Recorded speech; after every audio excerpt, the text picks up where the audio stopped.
Bonjour à toutes et à tous ma team Kiefer, j'espère que vous allez bien.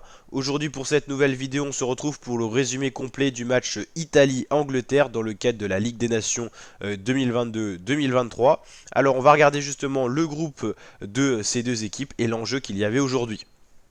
Donc déjà avant ce match, la Hongrie était première du groupe, l'Allemagne troisième, l'Italie deuxième et l'Angleterre déjà en dernière position. L'Angleterre, elle jouait un gros enjeu ce soir, c'était pas non l'objectif du Final Four, mais l'objectif de ne pas être relégué en Ligue B. Vous savez que chacune des dernières équipes des poules de 4 se fait reléguer dans la Ligue inférieure. Donc pour la Ligue A, la quatrième position c'est la Ligue B. La première position, c'est pas une équipe qui sera promue, c'est une équipe tout simplement qui va dans le Final Four. Donc pour l'Angleterre, ce Final Four n'était plus déjà à l'heure du jour par rapport au faible nombre de points que l'Angleterre allait chercher, mais en cas de défaite face à l'Italie, c'était la relégation assurée en Ligue B. Donc comme vous pouvez le voir, l'Italie a marqué un but à la 68e avec Raspadori, donc dans ce cas-là, l'Angleterre était déjà en position de relégation. Les Anglais n'ont jamais réussi à égaliser, malgré notamment des frappes d'Harry Kane qui n'a pas été si bon que ça, le capitaine anglais est un peu décevant. Sterling n'a pas apporté la justesse technique qu'il est capable de faire. Globalement, on avait une équipe anglaise jouer individuellement, pas de collectif, pas de triangle, pas de jeu en triangle, pas de jeu à 2, pas de jeu à 3. Vraiment une équipe qui a proposé un jeu faible. Le gardien Pop a été plutôt bon parce que l'Italie a failli marquer dès la première période. Il a tenu la baraque. Maguire n'a pas été performant en tant que, on va dire, arrière gauche dans cette défense à 3. Walker a loupé des interventions, notamment ce qui a coûté le but. Et c'est donc Raspadori qui a mis un magnifique enroulé alors qu'il avait déjà fait la différence technique.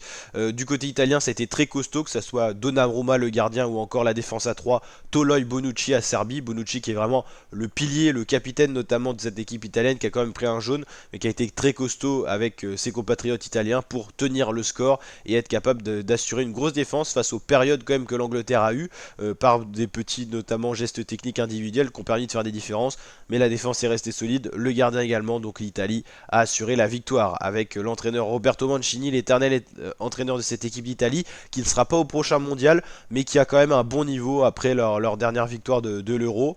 Au niveau des autres joueurs, on a pu voir Barella plutôt bon, Jorginho aussi, Cristante, Raspadori, donc c'est celui-là qui a marqué, mais il a été globalement bon, hein, que ce soit sur la qualité technique, sur la justesse des passes et tout ça. Donc vraiment une très belle équipe italienne. Et du côté de Gareth Southgate, une équipe anglaise en difficulté en préparation du mondial, c'est plutôt inquiétant parce qu'on a clairement rien vu au niveau collectif du côté de cette équipe. Vraiment pas de jeu à plusieurs. Il y a bien sûr des bons joueurs sur le papier, ce qui a valu quand même le fait qu'on aurait pu croire à des moments que l'Angleterre allait égaliser, mais pas de réel danger collectif pour mettre à défense une défense, enfin mettre en difficulté une défense en place comme c'était le cas de l'Italie. Donc les enjeux à venir dans ce groupe, donc l'Angleterre jouera son dernier match sans réel enjeu parce que quoi qu'il advienne, ils sont relégués.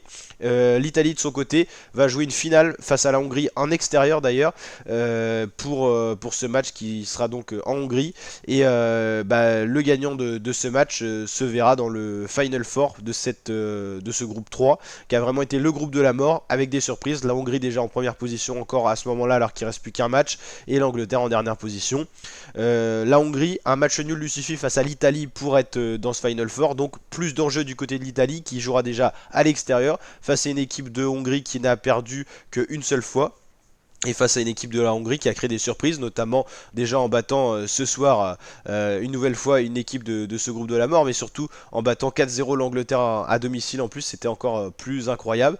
Et ça continue cette bonne série pour les Hongrois qui continuent franchement à étonner et à créer la surprise. En tout cas, n'hésitez pas à liker la vidéo si ce résumé vous a plu, à vous abonner, activer la cloche pour suivre l'intégralité de la Ligue des Nations. Et je vous dis à très bientôt ma team pour de nouvelles vidéos. Ciao ciao les fratés.